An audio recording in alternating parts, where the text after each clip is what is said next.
Please wait. I'm coming. Please, I beg you. I must enter that flight, please. Madam, boarding is closed. God, why? Why would you embarrass me like this? Have you ever missed something you desperately wanted, only to later realize it saved your life? This is the story of Chioma, a woman who missed her flight twice, cried bitterly, blamed God, and then discovered the shocking truth behind her delay. Chioma had never felt such humiliation in her life. She stood in the middle of the airport lobby, breathing hard, her chest rising and falling as she tried to steady the storm inside her.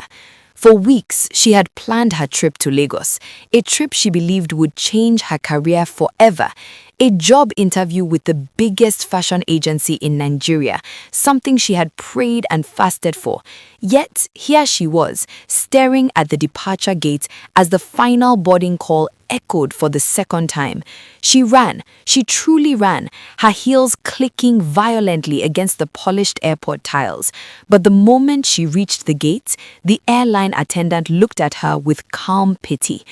"Madam, boarding is closed." Chioma's voice cracked. "Please, I beg you, I must enter that flight, please." But the attendant only shook his head. The aircraft door was already sealed. Chioma sank into the nearest chair, her hands shaking. "God, why?" she whispered.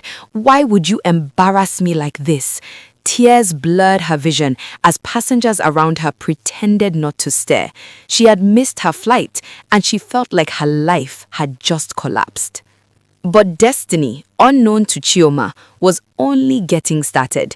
While trying to regain her composure, she rushed to the airline counter to rebook. Her hands were still trembling as she spoke. "Please, put me on the next available flight." The airline attendant typed quickly. "There's one in 2 hours." Chioma nodded immediately. She paced the airport like a caged lion, rehearsing interview questions in her mind, praying silently, arguing with God in her thoughts. When the boarding announcement finally came, she felt hope return. Warm, soft, and a little shaky. She marched confidently to the gate, determined not to lose this second chance. But somehow, fate dealt her a blow she never expected. A computer error, a seat misallocation. Her ticket didn't register. By the time it was resolved, the gate had closed again. "Impossible!" she shouted. "This cannot be happening again." Other passengers turned as the agent apologized helplessly. Chioma dropped her bag and burst into tears, loud, uncontrollable tears. "God, have you forgotten me?" she cried. "Why are you doing this to me?" She felt abandoned, punished, mocked by life. Twice she missed her flight. Twice she lost hope. She didn't know that even her tears were part of a divine script she couldn't yet read. Chioma found a quiet corner near the glass windows and sat on the cold floor, hugging her handbag like a child, holding on to the last piece of security. Her eyes were swollen, her voice hoarse from crying. Every passing minute felt like another slap from destiny. Maybe I'm cursed. Maybe God doesn't care if my life falls apart. Bitterness settled in her heart like poison. She replayed every prayer she had said during the past months, the vigils, the offerings, the fasting. For what, she thought, just to be disgraced twice? She didn't know her phone was vibrating repeatedly. She didn't care. She felt too wounded, too angry, too betrayed. Her mind raced with dark thoughts. Maybe she would never get this job. Maybe she was wasting her time. Maybe God had favorites, and she wasn't one of them. She closed her eyes and exhaled shakily. Outside, the sky was darkening and flights were taking off one after another, except hers. She didn't know that the same flight she had desperately tried to board was flying straight towards tragedy. She didn't know that heaven had pulled her back twice, not to harm her, but to save her life. Chioma finally picked up her vibrating phone, ready to switch it off completely. But the moment she unlocked the screen, her entire body stiffened. There were 12 missed calls from her younger sister, Amaka, and a string of frantic messages. "Chioma, where are you? Please tell me you are not on that flight. Please, call me immediately. It's urgent." Her heart slammed against her ribs. She dialed instantly, her fingers trembling. Amaka picked up on the first ring. "Chioma, thank God," she screamed. "Tell me you didn't enter that plane. Tell me." I missed it," Chioma said slowly. "Both flights." There was silence, long, heavy, trembling silence before Amaka whispered, "Sister, that plane, it didn't make it." Chioma's lungs collapsed. "Didn't make it?" she echoed. Amaka's voice cracked. "Sister, the first flight you are supposed to enter, it just crashed near Ibadan. The news is everywhere. They said there were no survivors." Chioma dropped the phone. A sharp cry escaped her lips, not of pain, but of terror, shock, disbelief. Her whole world spun. She felt her knees wobble as the weight of what she had escaped crashed into her chest. Her missed flight, her humiliation, her anger, they were not punishment. They were protection. She fell to her knees right there on the airport floor, her palms covering her trembling face. People around her turned in confusion, but Chioma wasn't crying out of embarrassment anymore. She was crying out of revelation.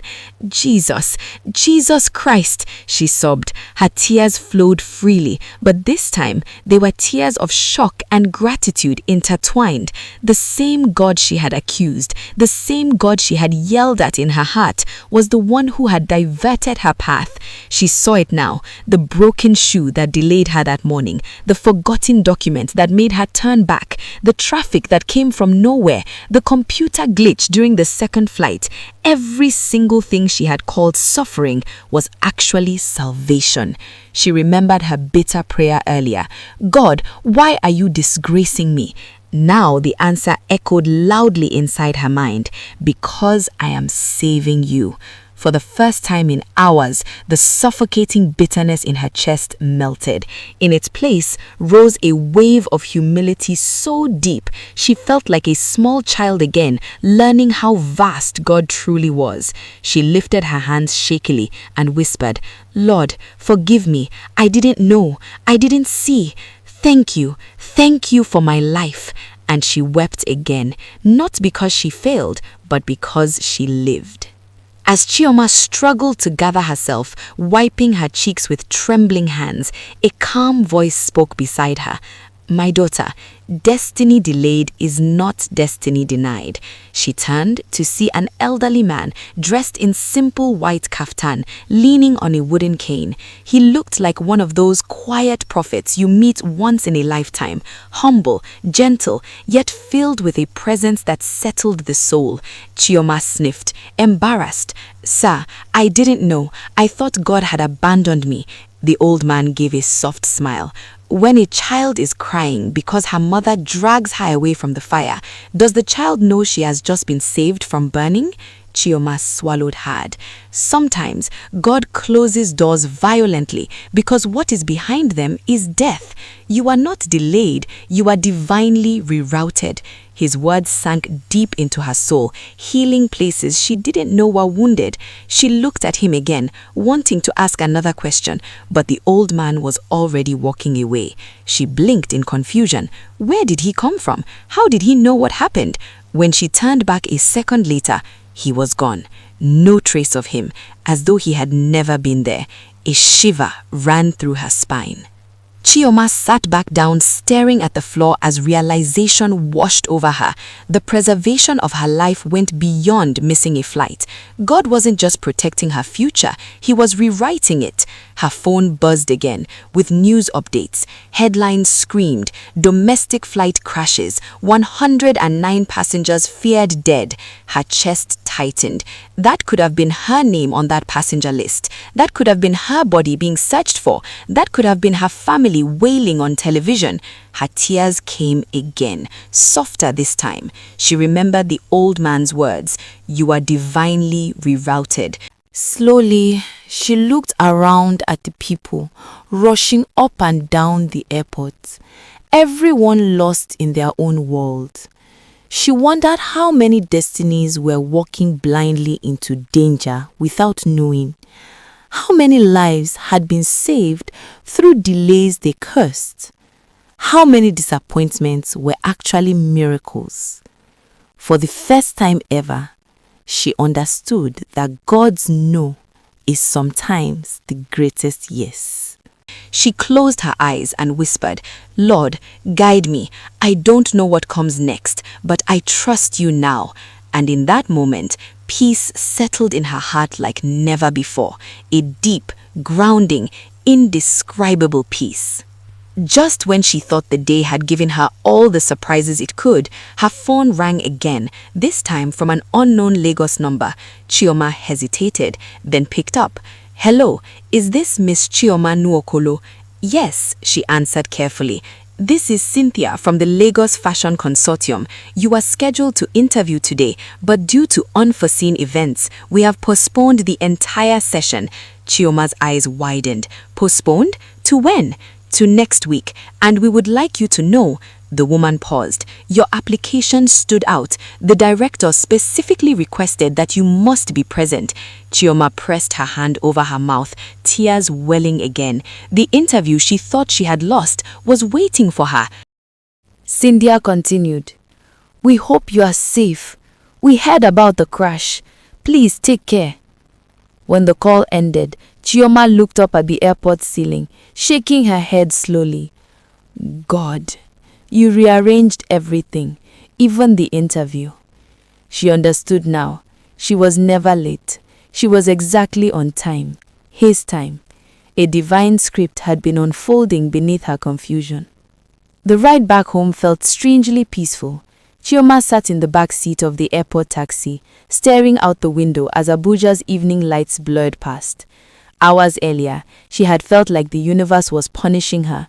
Now she felt as though invisible hands had wrapped her in protection. She watched families walking, couples laughing, cars moving, life continuing, unaware of how close she came to losing hers. She thought of her mother's prayers, the countless times her mother would say, "God's delay is divine arrangement." Chioma had always nodded without really understanding, but today the meaning came alive. She imagined what her mother would have gone through if she had boarded that flight. The panic, the tears, the screams, the heartbreak. Her throat tightened at the thought. Her phone buzzed again. Friends were texting, asking if she was safe.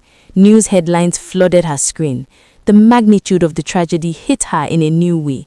She whispered, "Lord, thank you for giving me another chance to breathe, to love, to live." As the taxi pulled up in front of her house, she exhaled deeply. She wasn't returning as the same woman who left that morning. She was returning reborn, humbled, awakened, and deeply grateful. The moment Chioma stepped inside, her family rushed toward her. Her mother grabbed her first, squeezing her with trembling arms. "My daughter, my Chioma, thank you, Jesus," she cried. Amaka came next, hugging her tightly as tears spilled down her cheeks. Her father stood quietly for a moment, blinking rapidly to hold back his own tears before pulling her into a warm and firm embrace. "I told them," Amaka whispered. "I told everyone you missed the flight, but I was still scared." Chioma held her sister's face gently. "I'm here, Amaka. I'm here." Her parents led her to the living room where her bag dropped carelessly to the floor. Her mother placed a cup of warm tea in her hands. "Sit and rest," she murmured. When Chioma finally sat, the room fell silent. Her father exhaled deeply. "God preserved you, Chioma. Twice he pulled you back." Chioma nodded, tears filling her eyes again. "I blamed him," she whispered. At the airport, I cursed the delay. I didn't know the delay was my life jacket. Her mother touched her shoulder gently. Sometimes God hides salvation inside frustration. Chioma leaned back and allowed the emotions to wash over her. She survived because heaven intervened. Later that night, after her family had gone to bed, Chioma sat alone by the window staring at the moon. The city felt quieter, softer, almost sacred. She wrapped her arms around herself and replayed the entire day in her mind. The frustration, the anger, the missed flights, the news, the old prophet-like man. She whispered softly, "Lord, I'm sorry. I lost trust today." In the silence, a strange warmth filled the room. Not a physical heat, but a peaceful reassurance that reminded her she was not alone. She realized that God didn't need her trust to save her. He saved her because he loved her, deeply, fiercely, unconditionally. She wiped her tears slowly and took a deep breath. If you can protect me from what I didn't see, I can trust you with what I do see. A soft knock sounded on her door. Amaka picked in. "Sister, can I sleep in your room tonight? I was so scared." Chioma smiled gently. "Come." As Amaka curled beside her, Chioma felt grateful for something she hadn't felt in a long time: purpose. If she was alive today, then God still had a reason for her life, and she intended to walk in it. The following week arrived faster than Chioma expected. She dressed carefully for the rescheduled interview: white silk blouse, navy blue trousers, and simple gold earrings. Her heart was calm, her mind clear. She no longer felt desperate, she felt guided. When she entered the Lagos Fashion Consortium building, she noticed something strange. Everyone seemed gentler, quieter. The crash had touched many hearts. "Good morning," the receptionist said warmly. "We are glad you are safe." The interview panel welcomed her with surprising softness. "Miss Chioma," the director began, "we were deeply saddened by the tragedy. We are grateful you are alive. Now," he looked at her file, "let's talk about your future here." Chioma smiled. For the first time, she spoke without fear. She talked about her passion, her experiences, and her vision for the company. She was confident, not because of her skills alone, but because she knew she was standing on borrowed time. Time given for a reason. When she finished, the director exchanged glances with the other panelists and nodded slowly. "Miss Chioma," he said, "welcome to the Lagos Fashion Consortium. You are hired." Tears filled her eyes, but she held them back. God didn't just save her life, he set it on a new path. As Chioma walked out of the building, she paused to take in the moment. The sun felt brighter, warmer. Life felt lighter. She looked up and whispered, "Thank you." But she also felt something else: responsibility.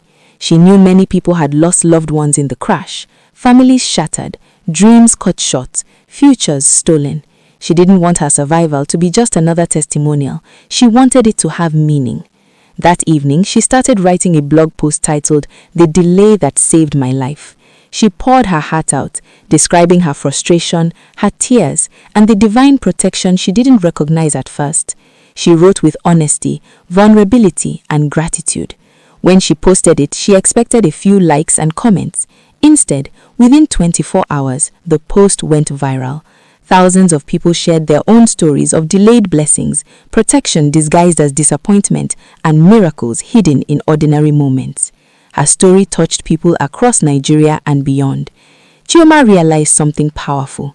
Her pain became her ministry. Her survival became someone else's hope. Her testimony became a doorway to healing. Weeks passed. Chioma settled into her new job, finding joy in the smallest tasks: morning prayers, designing clothes, meeting clients, helping younger designers. Every day felt like a gift. One evening, while walking out of the office, she saw the same elderly man from the airport standing near a roadside kiosk. Her heart skipped. "Sir," she called, rushing towards him.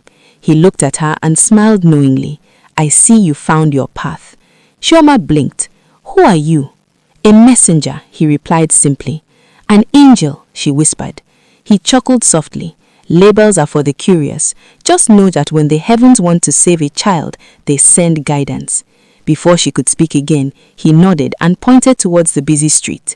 "Live well, Chioma, and remember, frustration is just destiny wearing a disguise. She blinked, and a car passed briefly between them. When it cleared, he was gone again. Chioma stood there, breathless. Miracles, she realized, don't always come as thunder. Sometimes they come as a soft voice and a wooden cane. Months later, Chioma stood on a podium holding an award for fastest rising creative director. Cameras flashed, people applauded. Her parents sat proudly in the front row. She looked out into the crowd and smiled, softly, gratefully. Then she told the story. The 2 missed flights, the anger, the tears, the crash, the old man, the miracle, and the lesson that rewrote her life. The audience was silent as she finished with, "Sometimes God shuts a door so loudly that you think he has abandoned you, but when the noise settles, you will realize he was saving you from what you didn't see. Trust his delays, they are never empty." The hall erupted into applause. Tears filled Chioma's eyes. Her story had become a message, her delay had become destiny, and her frustration had become favor. She walked off the stage feeling lighter than she ever had. She didn't miss her flight. She boarded the one God destined for her, and it led her exactly where she was meant to be. Moral of the story: God's delays are not denials. Sometimes the disappointment you curse is the miracle protecting you from danger you cannot see. Thank you for watching. Remember, not every delay is a punishment. Sometimes it's God fighting battles you don't even know exist. If this story touched your heart, please like, share, and subscribe for more inspiring African stories.